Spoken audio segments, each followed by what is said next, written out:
Let me ask you a question. Yeah. And get a log for the fire as well.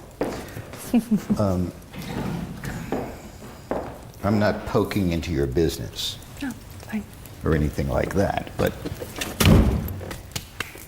this is where we put the pedal to the metal. Yes. You start 5 months ago Yes. by writing these clearly erotic stories. Right. I read a few of them last evening. It's probably more excitement than I've had in the past month, actually. It's more excitement than I've had in the last year. Yeah, well, couldn't tell that by the writing, my dear. Right. It's been 5 months now since the epiphany and since you've become the erotic writer lady. Right.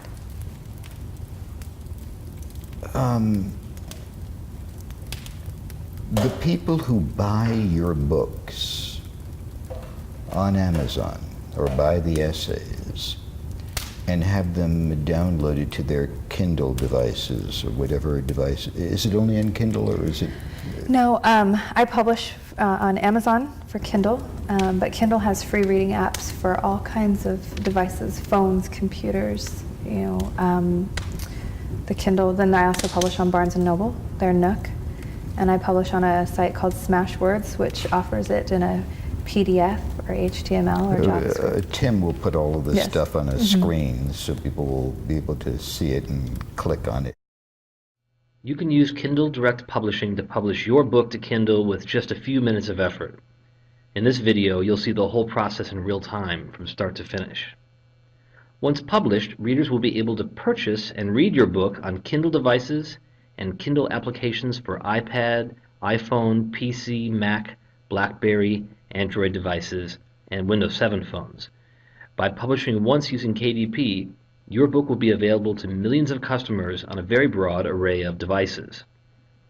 To publish your book, you'll need 3 things: a cover image, some basic information about your book, such as the author name and title, and a digital file of the book. In 5 months, would it be fair to say that you have sold hundreds, thousands, or tens of thousands of stories? The latter, tens of thousands. I was so surprised. I had kind of a year goal of what, if I put this work in, using erotica to build my nest egg for my son and I, so that we could spend 2011 only pursuing what my heart wanted as far as artwork or writing. I don't want to write erotica forever. I will always write it, but I don't want that to be the only thing. There are so many other ventures that I'd like to take. And so I made like a year prospectus as a business, starting a new business. And I thought, okay, if I could be selling this amount of books consistently, monthly, by the end of this year, or I could be making this amount of residual income monthly by the end of this year, then I would feel like I made it. And I had done that. I had surpassed that by the end of November. Can you self-publish the way you're doing it for the next year or two and make $1 million? I think that would be fair to say. So,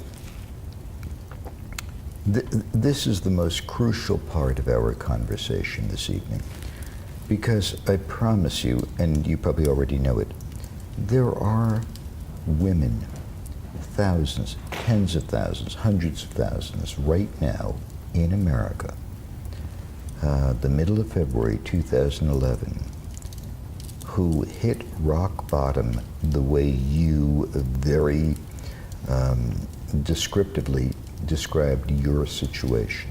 Yeah. And some being single mothers. If our conversation serves no other purpose other than to give them a window of opportunity, And I understand, look, you can't sell the book unless you write the book. Right. You can't write the book unless you are inspired to write the book, and you can't be inspired to write the book unless the muse kisses you on the shoulder. I get that. And there isn't a book in everybody's life. Right. But there might be something else. Right. There might be an instruction. There might be advice. There might be a piece of art. There might be photography. There might be a zillion things that women, and this applies to boys too, but Right. I'm primarily concerned about the women. We can't advise the women as to what to draw upon from Right. their own life experience. That's going to be their trip and their experience. But I want you to briefly walk us through the process for free. Nobody has to send in, a check to learn the way to make $1 million on the internet by selling your ideas. How complicated is the process? Let's say Elliot Mintz has written 20 essays about his life as a media consultant in Hollywood. Right. I've written it, I now have it. What do I do with it? Well, it's really easy.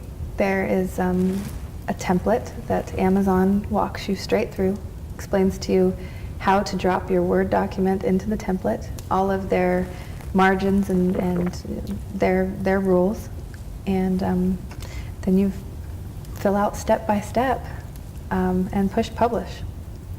It's pretty simple.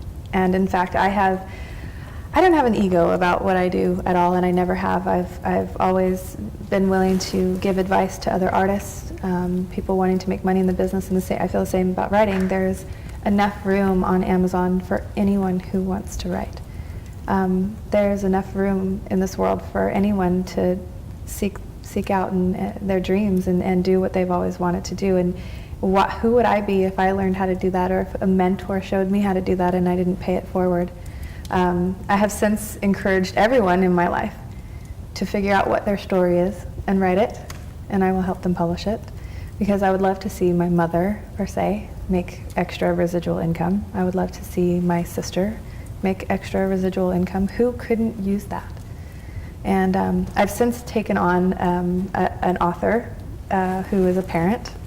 I found him. I play these little contests on one of my fan pages, and I ask questions, and then the best answer, I give them a free copy of one of my books. And it's just a silly way to, get extra reviews and share and build a network. But this author, he answered, and we started talking, and we're now going to put together an anthology together with another author. But I've chosen to help him the way my mentor helped me and lead him. But it's so simple, and when I teach him, he'll be able to teach other people. And anyone who's ever had a dream of doing that, it's literally right at your fingertips. And the first step that somebody watching our conversation tonight should do is? If you want to write, get serious about it. Instead of, this is what I told my mom, Mom, you spend an hour painting your nails every night. Instead of painting your nails, why don't you start writing your book? And I told my sister, you do this at night, start writing instead.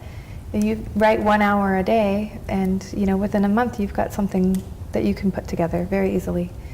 So I think and it doesn't have to be writing. I mean, a friend of mine, he's a chef, and I helped him publish his first recipe cookbook as an ebook. And so you could be anything, and you could write about what you do. I mean, I have a hairdresser, and she's got all of these scintillating stories of her clients and these crazy love triangles and things like that. And I said, well, let's put a book together. Let's call it, Many Clients, Many Secrets, or something silly like that. And I'll help write it with you, just so you feel comfortable, and edit it, and I'll get it out for you. And I've offered to team up and go 50-50 with a lot of people who don't have the confidence in order to get them started and teach them how to do it. I'm happy to do that. Why wouldn't I? Why wouldn't I share that? Now, there is something distinctive about your writing than the writing of a chef. Yes. Or a hairdresser. Yes. And the fact is, that you write about erotica. Yes. You write about sexuality. Yes. And whereas you indicate that your writing is not autobiographical in nature, clearly you must draw from a well of either experience or inspiration. Right. I won't probe that. That's okay. But the fact is, your work is hot and steamy. You talk about intense sexual experiences that you have. You talk and write about things that women lust after with boys. And you describe those interactions in extraordinary and exhausting detail. I love, oh, go ahead. You I love, was gonna say, I love the seduction. You know, the actual act, the sexual act is again, that's the destination. It's the journey that I love to write about so much. It's that passion and that fire and those butterflies and the fluttering stomach and the trembling lips and all of that. I live for that. I don't get it nearly enough because those times only come, you know, every so often in your life. So, but everyone wants that. well, that would be an accurate description of the foreplay of the first 2 or 3 paragraphs. But by the time I read the end of your various essays, you weren't in Kansas anymore. Right. I usually spend the first, in a 10-page story, I usually spend the first 7 or 8 pages setting up my characters, setting up my scene, setting up the seduction, the feelings, the emotions, the build up, the anticipation, all of that. And then I spend the last 2 pages describing the actual sex act. In your personal life, would you describe yourself as a libertine? Can you expand on that a little bit? A woman open to the kind of sexual exchange and expressions of which you write? Oh my gosh, I think maybe in my 20s I was more that way.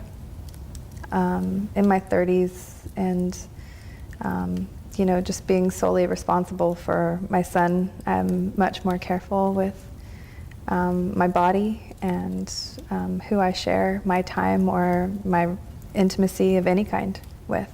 And I feel like that's, I don't know, as I get older, I realize how much more sacred that is. But when I'm with someone, I don't know, you know, I'm in a relationship, I can honestly say it's pretty open. Crazy monkey sex. Sure, So, why not? There is a long tradition of Henry Miller, of Lawrence Durrell, of the Marquis de Sade, of Aeneas Nin, and other women who have written, and other men who have written about intimate sexual encounters.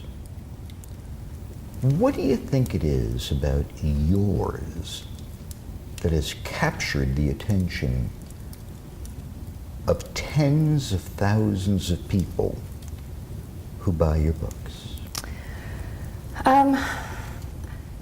I try not to write just regular erotica, which I say that, but I honestly don't even know what that is. I've never read anyone else's erotica, and I've never even read a romance novel, and I kind of like it that way.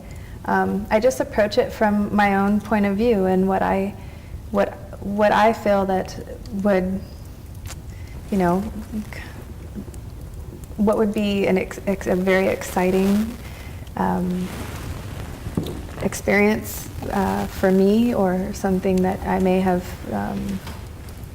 wanted to do or desired to do, something that my friends talk about, or other girlfriends, or, you know, some lonely housewife in the Midwest might really, really, really wish she was doing.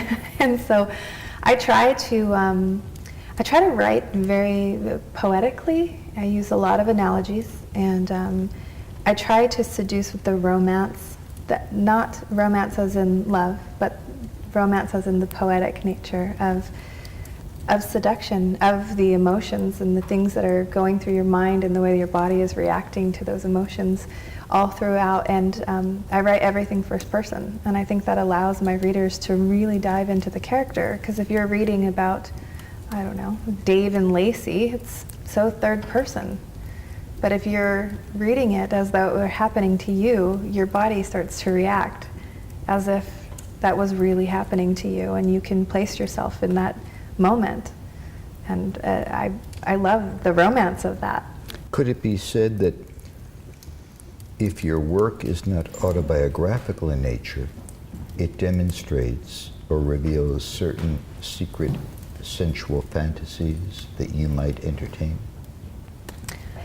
When I sit down to write my female character, I really try to think about what that would be like to be in that situation, and have I ever been in a situation even somewhat similar, so that I can relate to my character. It wasn't easy to sit down 2 weeks ago and write about an 18-year-old virgin who was newly engaged, being seduced by her, soon-to-be father-in-law. That was not an easy task for me, because I wasn't a virgin at 18, and I never had red hair, and I was never engaged that young, or had a, soon-to-be father-in-law who put a move on me, but I could definitely think about what that situation would be like.